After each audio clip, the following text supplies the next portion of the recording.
tem um deste? Sou louca pelo meu. Na verdade, adoro todas as minhas coisas. Já se perguntou de onde vêm todas as coisas que compramos e para onde vão quando nos desfazemos delas? Não conseguia deixar de pensar nisso, por isso quis saber mais sobre o assunto. E os livros diziam que as coisas se deslocam ao longo de um sistema. Da extração para a produção, para a distribuição, para o consumo e para o tratamento de lixo. Isso tudo se chama a economia de materiais. Bem, estudei um pouco mais. Eu passei 10 anos viajando pelo mundo atrás de pistas de onde vêm as nossas coisas e para onde vão. E sabe o que eu descobri? Esta não é toda a história. Falta muita coisa nessa explicação. Em primeiro lugar, neste sistema parece que está tudo bem, sem problemas. Mas, na verdade, é um sistema em crise, porque trata-se de um sistema linear. E nós vivemos num planeta finito. E não se pode gerir um sistema linear num planeta finito, indefinidamente. Em todas as suas etapas, este sistema interage com o mundo real. A vida real não acontece numa página em branco. Interage com sociedades, culturas, economias, o ambiente. E durante as etapas, a vida vai se chocando contra seus limites. Limites que aqui não vemos porque o diagrama está incompleto. Então, voltemos atrás para preencher alguns espaços e ver o que falta. Uma das coisas mais importantes em falta são as pessoas. Sim, pessoas. As pessoas vivem e trabalham em todas as etapas desse sistema, onde algumas são um pouco mais importantes que outras. Algumas têm maior poder de decisão. Quem são elas? Comecemos pelo governo. Meus amigos dizem que eu devia usar um tanque para simbolizar o governo, e isso é uma realidade em muitos países, e cada vez mais também no nosso. Afinal, mais de 50% dos nossos impostos vão para os militares. Mas vou usar uma pessoa para simbolizar o governo, porque acredito nos valores e na visão de que o governo deve ser das pessoas, pelas pessoas, para as pessoas. A função do governo é olhar por nós, cuidar de nós. Esse é o seu trabalho. Depois vem as corporações. O que leva as corporações a parecerem maiores que o governo é porque elas são maiores que o governo. Atualmente, entre as 100 maiores economias da Terra, 51 são corporações. À medida que as corporações foram crescendo, em tamanho e poder, assistimos a uma pequena mudança no governo, como se estivessem mais preocupados com o bem-estar deles do que com o nosso. Muito bem, então vejamos o que mais falta nessa imagem. Começaremos pela extração, que é uma palavra pomposa para exploração de recursos naturais, que por sua vez é uma palavra pomposa para destruir o planeta. A verdade é que cortamos as árvores, arrebentamos as montanhas para extrair os metais, consumimos toda a água e exterminamos os animais. Aqui enfrentamos o nosso primeiro limite. Estamos ficando sem recursos naturais. Estamos utilizando demasiados materiais. Sei que isto pode ser difícil de ouvir, mas é a verdade. Por isso temos que lidar com isso. Durante apenas as 3 últimas décadas, foram consumidos 33% dos recursos naturais do planeta. Desapareceram. Cortamos, minamos, perfuramos e destruímos o planeta tão depressa que estamos debilitando a capacidade do planeta para sustentar o nosso modo de vida. Aonde eu vivo, nos Estados Unidos, resta-nos menos de 4% da nossa floresta original. 40% dos cursos de água estão impróprios para o consumo. E o nosso problema não é apenas estarmos utilizando demasiados recursos, mas o fato de estarmos utilizando mais do que a nossa parte. Temos 5% da população mundial, mas usamos 30% dos recursos mundiais. Se todos consumissem ao ritmo dos Estados Unidos, precisaríamos de 3 a 5 planetas. E sabem uma coisa? Só temos um. Então, a resposta do meu país a essa limitação é simplesmente ir tomar dos outros. Este é o terceiro mundo, que alguém dirá tratar-se apenas de uma expressão para designar o local para onde foram as nossas matérias-primas. E o que é que acontece? A mesma coisa, destruição do local. 75% das zonas de pesca do planeta estão sendo exploradas ao máximo ou além da sua capacidade. Desapareceram 80% das florestas originais do planeta. Só na Amazônia perdemos 2.000 árvores por minuto. O equivalente a um campo de futebol por minuto. Então, e as pessoas que vivem aqui? Bem, de acordo com esses sujeitos, eles não são donos desses recursos, mesmo que vivam lá há gerações. Não são donos dos meios de produção, nem compram muitas coisas. Nesse sistema, quem não possui nem compra muitas coisas não tem valor. A seguir, as matérias-primas seguem para a produção, onde utilizamos energia para misturar químicos tóxicos com recursos naturais para produzir produtos contaminados com tóxicos. Há atualmente no comércio mais de 100.000 químicos sintéticos. Apenas um punhado foi testado para avaliar o seu impacto na saúde, e nenhum foi testado em relação aos impactos sinérgicos na saúde, ou seja, a interação com todos os outros químicos aos quais estamos expostos diariamente. Por isso, desconhecemos o impacto total deles na saúde e no ambiente. Mas sabemos uma coisa: os tóxicos entram e saem. Enquanto continuarmos a introduzi-los nos nossos sistemas de produção industrial, continuaremos a inserir esses tóxicos nos produtos que levamos para nossas casas, trabalho e escolas, e claro, para nossos corpos. Como os BFRs, ou retardantes de incêndio à base de brometo, que tornam as coisas mais resistentes ao fogo, mas são super tóxicos. São neurotóxicos, ou seja, tóxicos para o cérebro. O que é que estamos fazendo usando esses químicos? Apesar disso, os usamos em nossos computadores, eletrodomésticos, sofás, colchões e até alguns travesseiros. Sim, pegamos nossos travesseiros, os revestimos com neurotoxinas, levamos para casa e dormimos por 8 horas com eles. Não sei, mas acho que num país com tanto potencial, poderíamos ter uma maneira melhor de evitar que as cabeças peguem fogo à noite. Sabia que essas toxinas vão se acumulando ao longo da cadeia alimentar e se concentram nos nossos corpos? Sabe qual é o alimento do topo da cadeia alimentar com o nível mais elevado de químicos tóxicos? O leite materno. Isto significa que os menores membros das nossas sociedades, os nossos bebês, recebem as maiores doses de químicos tóxicos das suas vidas a partir do leite das suas mães. Não acha que é uma incrível violação? A amamentação deveria ser o mais importante ato humano de nutrição. Deveria ser algo sagrado e seguro. A amamentação continua a ser o melhor e as mães devem amamentar, mas nós deveríamos proteger esse ato. Eles deviam protegê-lo. Eu pensava que zelavam pelos nossos interesses. As pessoas que mais sofrem com esses produtos químicos são os trabalhadores das fábricas. Muitos são mulheres em idade reprodutiva que trabalham com toxinas que afetam a gestação, carcinogênicos e muito mais. Agora eu pergunto: que tipo de mulher em idade reprodutiva trabalharia no emprego deste, exposta a estas toxinas, a não ser uma mulher sem outra alternativa? Essa é uma das maravilhas desse sistema. A erosão dos ecossistemas e economias locais aqui garante um fluxo constante de pessoas sem alternativas. No mundo, há 200 mil pessoas por dia se deslocando de ambientes que as sustentaram ao longo de gerações para cidades, onde muitas vivem em bairros de lata, à procura de emprego, por mais tóxico que seja. Não só os recursos são desperdiçados ao longo desse sistema, mas também pessoas, comunidades inteiras são desfeitas.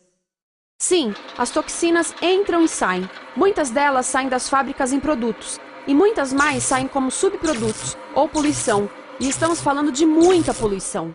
Nos Estados Unidos, as indústrias admitem liberar mais de 1.800.000 quilos de químicos tóxicos por ano.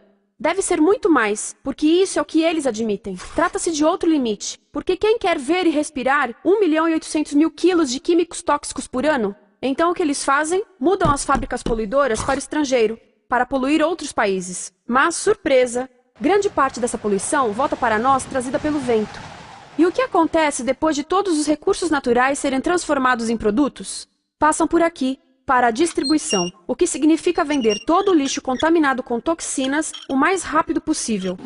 Aqui, o objetivo é manter os preços baixos, com as pessoas comprando os produtos em constante movimento. Como eles mantêm os preços baixos? Pagam salários baixos aos trabalhadores das lojas e restringem o acesso aos seguros de saúde sempre que podem. Tudo se resume em exteriorizar os custos. O verdadeiro custo da produção não se reflete no preço.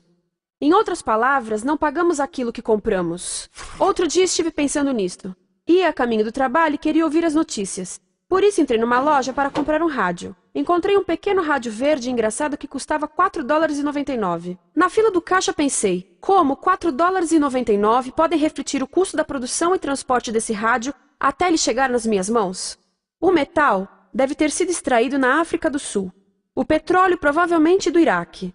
O plástico produzido na China e talvez montado por uma criança de 15 anos numa fábrica do México. $4,99 não paga nem o aluguel do espaço ocupado na prateleira, nem parte do salário do empregado que me atendeu, ou as viagens de navio e caminhão que o rádio fez. Foi assim que eu percebi que eu não paguei o valor do rádio. Então, quem pagou? Estas pessoas pagaram com a perda do espaço dos seus recursos naturais. Estas pagaram com a perda do ar puro, com o aumento de doenças como asma e câncer. As crianças do Congo pagaram com o seu futuro, pois 30% delas abandonam a escola para trabalhar nas minas de coltan, um metal que usamos em aparelhos eletrônicos baratos e descartáveis. Estas pessoas pagaram por não ter direito ao seguro de saúde. Ao longo desse sistema, pessoas contribuíram para que eu comprasse o rádio por $4,99, mas essas contribuições não são registradas por nenhum contabilista. É isto que eu quero dizer com exteriorizar o verdadeiro custo de produção. E isso nos leva à seta dourada do consumo. O coração do sistema, o motor que impulsiona. É tão importante proteger esta seta que se tornou prioridade daqueles dois sujeitos. É por isso que, após o 11 de setembro, quando nosso país estava em choque, o presidente Bush poderia ter sugerido fazer luto, rezar, ter esperança, mas não, ele disse para fazermos compras. Compras! Nos tornamos uma nação de consumidores. Nossa principal identidade passou a ser de consumidores. Não mães, professores, agricultores, mas consumidores. Nosso valor é medido e demonstrado pelo quanto contribuímos para esta seta. Quanto consumimos. Não é isso que fazemos? Compramos, compramos, compramos. Manter os produtos circulando. E como circulam? Sabe qual a porcentagem dos produtos que circulam através desse sistema que ainda são usados 6 meses depois da venda na América do Norte? 50%? 20%? Não, 1%. 1. Em outras palavras, 99% das coisas que nós cultivamos, processamos, transformamos, 99% das coisas que percorrem o sistema são lixo em menos de 6 meses. Como é que podemos gerir um planeta com esse nível de rendimento? Mas não foi sempre assim. Hoje, o consumidor médio americano consome o dobro que há 50 anos. Pergunte à sua avó. No tempo dela, a boa gestão, a engenhosidade e a poupança eram valorizados. Então, como é que isso aconteceu?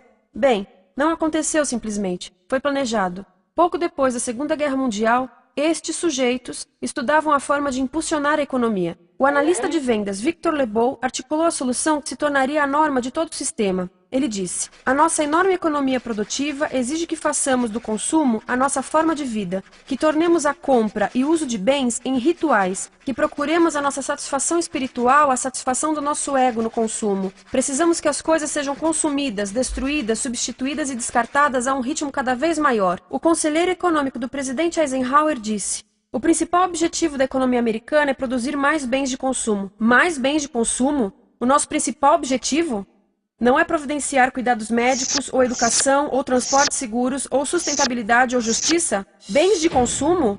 Como é que eles nos fizeram adotar esse sistema de forma tão entusiástica? Bem, duas das suas estratégias mais bem-sucedidas são a obsolescência planejada e a obsolescência perceptiva. A obsolescência planejada é uma outra forma de dizer criado para ir para o lixo. Eles fazem as coisas de modo que sejam inúteis tão rápido quanto possível para jogarmos fora e voltarmos a comprar. Isso é óbvio em sacolas ou copos de plástico, mas verifica-se isso em coisas maiores como esfregões, DVDs, máquinas fotográficas, churrasqueiras, quase tudo, até computadores. Já reparou que quando compra um computador, a tecnologia muda tão rápido que em poucos anos se torna quase um impedimento para a comunicação? Fiquei curiosa e abri um desses computadores para ver o que tinha dentro, e descobri que a peça que se muda a cada ano é apenas uma pecinha no canto. Mas não se pode mudar apenas essa peça, porque cada nova versão tem um formato diferente. Tem que jogar tudo fora e comprar um novo. Estive lendo sobre o design industrial da década de 50, quando a obsolescência planejada começou a aparecer. Esses designers eram muito claros sobre o assunto. Chegavam a debater quão rápido conseguiam que um aparelho avariasse, mas de modo que o consumidor mantivesse fé suficiente para ir comprar outro. Foi tão intencional, mas as coisas não avariam suficientemente rápido para manter essa seta funcionando. Por isso existe também a obsolescência perceptiva. A obsolescência perceptiva nos convence a jogar fora coisas que ainda são perfeitamente úteis. Como fazem isso? Mudam a aparência das coisas. Por isso, se comprou suas coisas há alguns anos, todos percebem que você não tem contribuído para essa seta. E como o nosso valor depende da nossa contribuição para essa seta, isso pode ser embaraçoso. Por exemplo, se eu tiver o mesmo monitor de computador gordo e branco na minha mesa por 5 anos e a minha colega tiver comprado um computador novo, ela vai ter um monitor plano brilhante que combina com o computador, com o celular e até com as canetas. Ela parece estar operando uma nave espacial e eu pareço que tenho uma máquina de lavar na mesa. A moda é outro bom exemplo. Já se perguntou por que os saltos dos sapatos das mulheres passam de largos para finos num ano e no próximo de finos para largos? Não é por haver um debate sobre qual deles é mais saudável. É porque usar saltos largos num ano de saltos finos mostra que você não contribuiu recentemente para a seta. Por isso não vale tanto quanto a pessoa com saltos finos ao seu lado, ou em um anúncio. É para comprarmos sapatos novos. A publicidade e a mídia em geral têm um papel importante nisto. Cada um de nós nos Estados Unidos é bombardeado com mais de 3.000 anúncios por dia. Vemos mais publicidade num ano do que as pessoas há 50 anos viam em toda a vida. Qual é o objetivo de um anúncio se não nos fazer infelizes com o que temos? Por isso, nos dizem 3.000 vezes por dia que o nosso cabelo está errado, nossa pele, nossa roupa, nossos móveis, nossos carros, nós estamos errados. Mas tudo se resolve se formos às compras. A mídia também ajuda a esconder tudo isto e isto. Por isso, a única parte da economia que vemos são as compras. A extração, produção e envio para o lixo acontecem fora do nosso campo de visão. Por isso, nos Estados Unidos, temos mais coisas do que tivemos antes, mas pesquisas mostram nossa felicidade declinando. Nossa felicidade teve seu pico na década de 50, a mesma época em que a febre consumista explodiu. Coincidência interessante. Acho que sei o porquê. Temos mais coisas, porém menos tempo para o que realmente nos faz felizes. Amigos, família, tempo livre. Estamos trabalhando mais do que nunca. Analistas dizem que não temos tão pouco tempo livre desde a sociedade feudal. E sabem quais são as duas atividades que mais fazemos no pouco tempo livre que temos? Ver televisão e fazer compras. Nós, americanos, passamos 3 a 4 vezes mais tempo comprando do que os europeus. Assim, nessa situação ridícula, vamos trabalhar talvez em 2 empregos, e quando chegamos em casa exaustos e sentamos no sofá novo para ver televisão, os anúncios dizem que não prestamos, então vamos às compras para nos sentirmos melhor. Depois trabalhamos mais para pagar o que compramos e chegamos em casa mais cansados, vemos mais televisão que nos diz para fazermos compras outra vez. E estamos nesse ciclo de trabalhar, ver, comprar, e podíamos simplesmente parar. Então, no final, o que acontece a todas essas coisas que compramos? Nesse ritmo de consumo, não cabe tudo em casa, apesar do tamanho médio das casas ter duplicado nesse país desde os anos 70. Vai tudo para o lixo, e isso nos leva ao tratamento do lixo. Essa é a parte da economia de materiais que conhecemos melhor, porque nós temos de levar o lixo até a esquina. Cada americano produz 2 quilos de lixo por dia, o dobro do que fazíamos há 30 anos. Todo esse lixo ou é despejado num aterro, que é um grande buraco no chão, ou ainda pior, primeiro é incinerado e depois despejado no aterro. As duas formas poluem o ar, o solo, a água, sem esquecer que alteram o clima. A incineração é realmente ruim.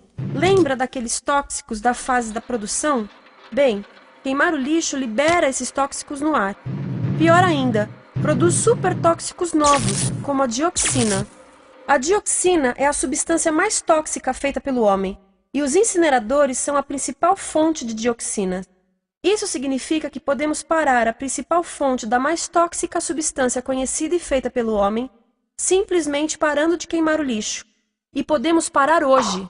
Algumas empresas não querem criar aterros e incineradores aqui. Por isso, também exportam os resíduos. Então, e a reciclagem? A reciclagem ajuda? Sim, a reciclagem ajuda. Ela reduz o lixo nessa extremidade e depois reduz a pressão para minerar e colher mais nessa extremidade. Sim, sim, sim, todos devemos reciclar, mas reciclar não é o suficiente. Reciclar nunca será suficiente, por 2 razões. Primeiro, o lixo que vem das nossas casas é apenas a ponta do iceberg. Para cada saco de lixo que deixamos na esquina, 70 sacos de lixo são criados anteriormente, só para fazer o lixo desse saco que deixamos na esquina.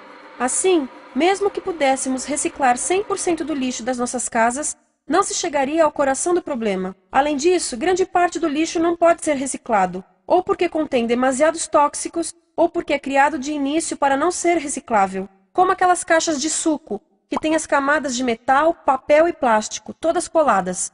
Não dá para separar essas camadas para reciclá-las. Como se vê, é um sistema em crise. Por todo o percurso, estamos batendo em limites, do clima em mudança ao decréscimo da felicidade. Simplesmente não está funcionando. Mas a parte boa de um problema tão generalizado é haver tantos pontos de intervenção. Há pessoas trabalhando aqui salvando florestas, e aqui na produção limpa. Pessoas trabalhando em direitos do trabalho, em comércio justo, em consumo consciente, no bloqueio de aterros e incineradores. E muito importante, em recuperar o nosso governo, para que seja realmente pelas pessoas e para as pessoas. Todo esse trabalho é criticamente importante, mas as coisas vão realmente começar a se mover quando enxergarmos as ligações, quando enxergarmos o panorama geral. Quando as pessoas ao longo do sistema se unirem, poderemos reivindicar e transformar esse sistema linear em algo novo, um sistema que não desperdice recursos ou pessoas, porque aquilo de que precisamos nos livrar é da antiga mentalidade de usar e jogar fora. Há uma nova escola de pensamento nesse assunto, e é baseada em sustentabilidade e equidade, química verde, 0 resíduos, produção em ciclo fechado, energia renovável, economias locais vivas, já está acontecendo. Há quem diga que é irrealista, idealista, que não pode acontecer. Mas eu digo que quem é irrealista são os que querem continuar pelo velho caminho. Isso é que é sonhar. Lembre-se que a velha forma não aconteceu por acaso. Não é como a gravidade que temos que conviver. As pessoas a criaram, e nós também somos pessoas. Por isso vamos criar algo novo.